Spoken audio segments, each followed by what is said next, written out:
let's begin with the session today. And for our first question, we would like to know what inspired you to be an activist as well as an insect guardian, and what piqued your interest to choose this particular sector.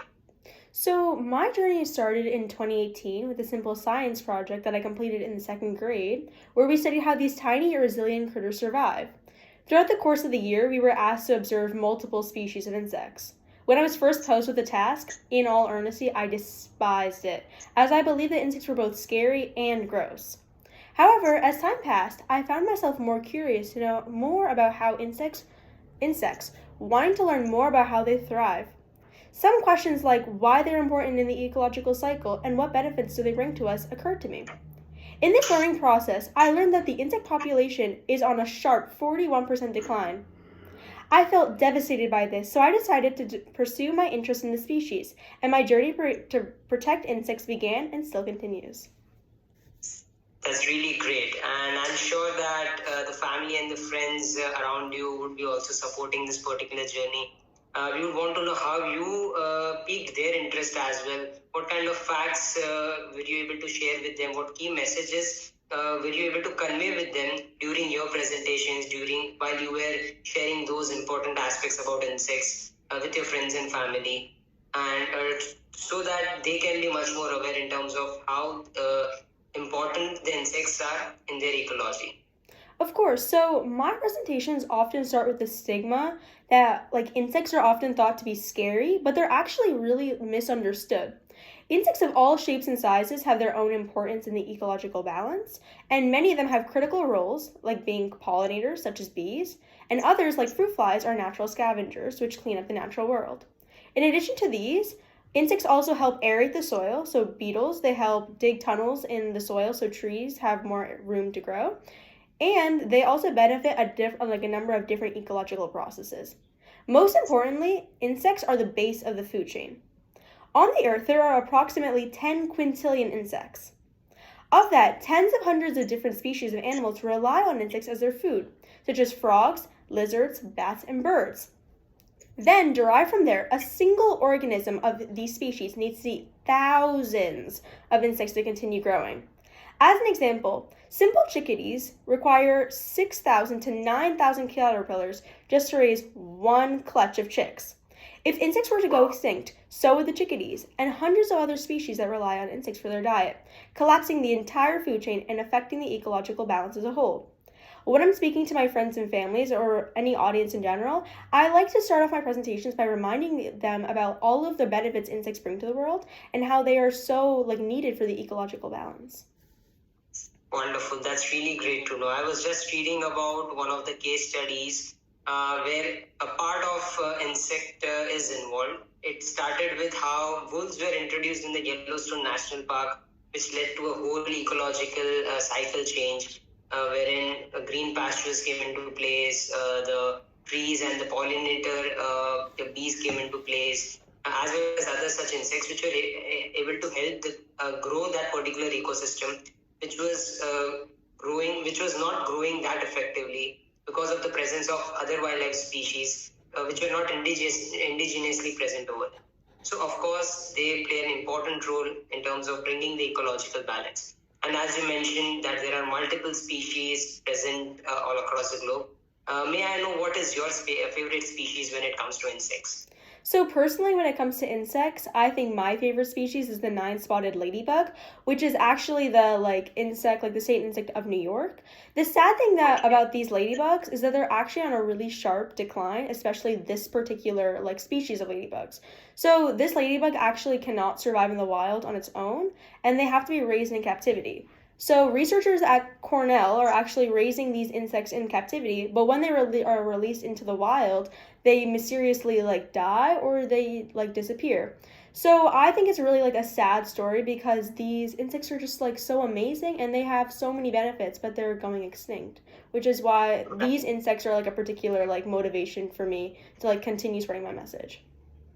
Great. And I think that's where the savinginsects.org, your website, would come into place, as how you are able to give the knowledge to the youngsters, to the children, as well as to the other residents of your neighborhood as well.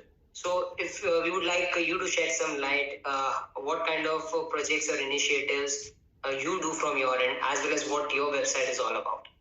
So one specific initiative I actively promote is the creation of native gardens called living greenways. So living greenways are beneficial to the insect population as they help provide a safe haven for all insects, especially the native insects, which are often overpowered by the aggressive invasive species.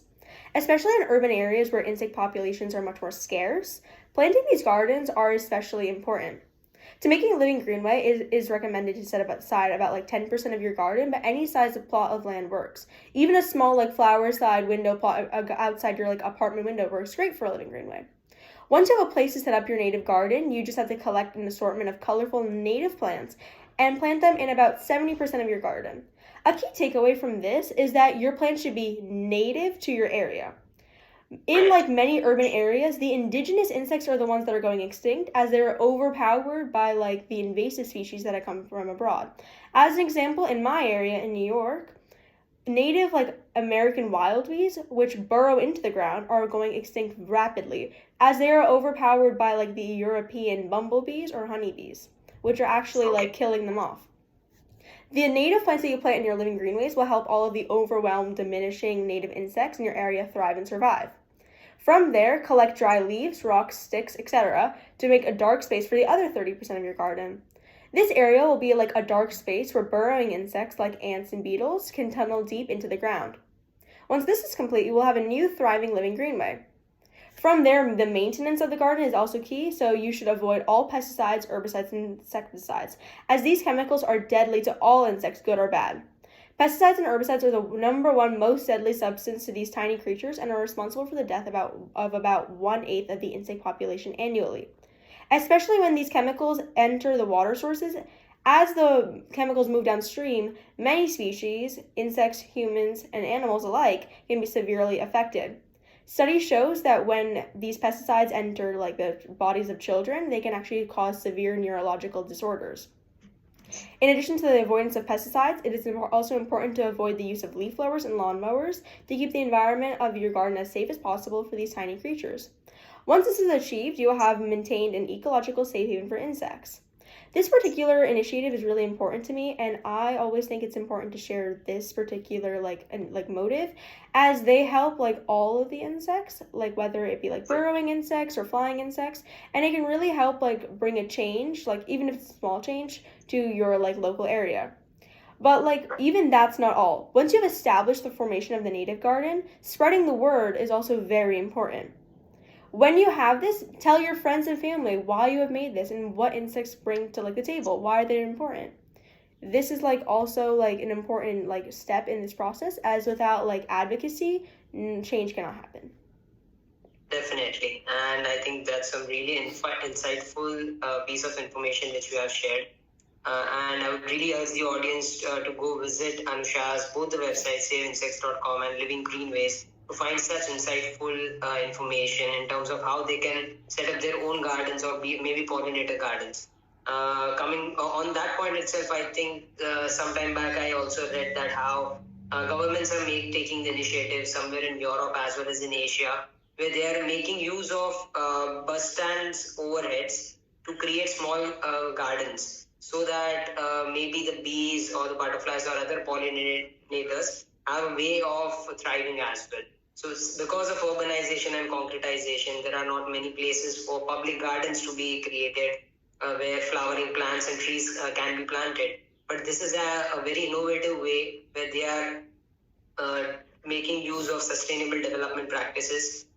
With the infrastructure development, they are keeping in mind the native indigenous species as well, be it as small as insects or other pollinators. And definitely that's one of the key areas which every other major city should focus on, so that they have a thriving insect population around them as well. So, yeah, thank you, Anusha, for that. Moving on to the next topic, and I think many of us would like to know this, as well as other children who might be listening to this particular conversation. As an eighth grader, we would like to know how you are able to manage your academics as well as your passion for advocating for the insects, and what might be some of your maybe inspirational points which you can share with others, such young children who would want to take up such practices, be it the challenges which they face or the challenges which they have observed in their surroundings, in their locality, and if they want to take up certain practices, what are your inspirational thoughts for that as well? So personally, I'm an ardent follower of planning my day, week, and month, and it's like a deep ingrained like habit in me since childhood. So like as a child, I was like very like I'm very like personally like by nature, I used to be very like procrastinating. And so I had to like over time I like taught myself the importance of managing time. And over a period of time it has become like a personal trait of mine to plan my days like well in advance. So from me, I have a couple of tips. So first, you should create a time-bound list of tasks you like to achieve in your like day, week, month, etc. Second, at the end of each day, you should evaluate yourself to identify how many times you were able to successfully complete your task or fail to complete your task in the time you allocated. Once you do this, you'll be able to identify how you can improve your time management skills for the next day. Over a period of time, you'll see that your brain will get conditioned to complete tasks in the time defined. Another thing that I would like to say is like for anybody who would is inspired like to follow in like a footstep of like a young activist, I would say that like despite how young you are, your age really does not define you. You can make lots of change like no matter how old you are. I think that if you have like a strong passion and you're willing to spread like the news about it, you can really take your like passion to like a far extent. Great. Thanks a lot, Anusha. I think many of us can take inspiration from your journey and from your words. So, moving on, as I mentioned in the brief introduction, you have been featured in many articles as well as being recognized by the Audubon Society for the work which you have done. And it's really commendable that in such a short span of time, the kind of recognition, the kind of impact which you are able to create is something really commendable.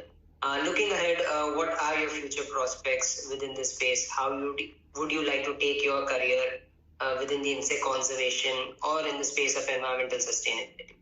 So looking ahead, I will continue to drive initiatives like Living Greenway and continue like speaking at presentations as I firmly believe that each action matters. So every small action, every big action, they all contribute to the greater good. I'd also like to do more partnerships with communities locally and globally to drive insect conservation. As an example, I'd like one project I'm working on now is partnering with my local town to see if we can promote the spread of like native gardens. In addition, I'd also like to deepen my partnership with WeNaturalists and create a strong community of nature enthusiasts and to promote insect conservation. That's really amazing. That brings me to my next question as well. You have been a part of the WeNaturalists community for some time now. We would like to know from your end the experience which you have with the platform and the community. How do you think young advocates as well as activists within this space can make use of platforms such as WeNaturalists?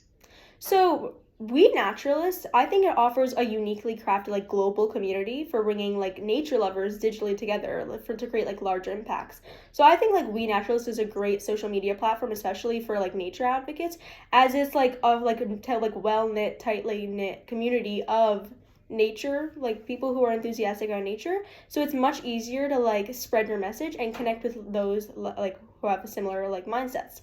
For me, it's a great platform to spread awareness on insect conservation to restore ecological balance.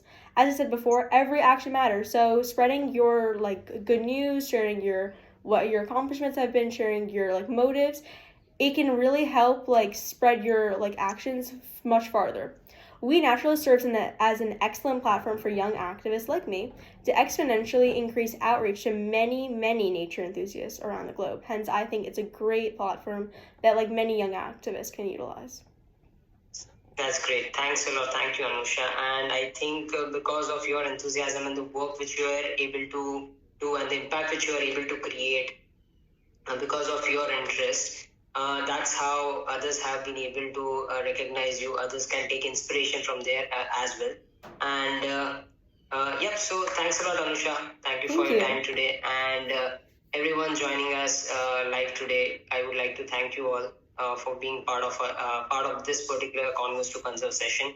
Anusha Vesh, who was part of this particular session, has also been one of the Green Childhood awardees for our past WeNaturalists People of Nature Awards editions.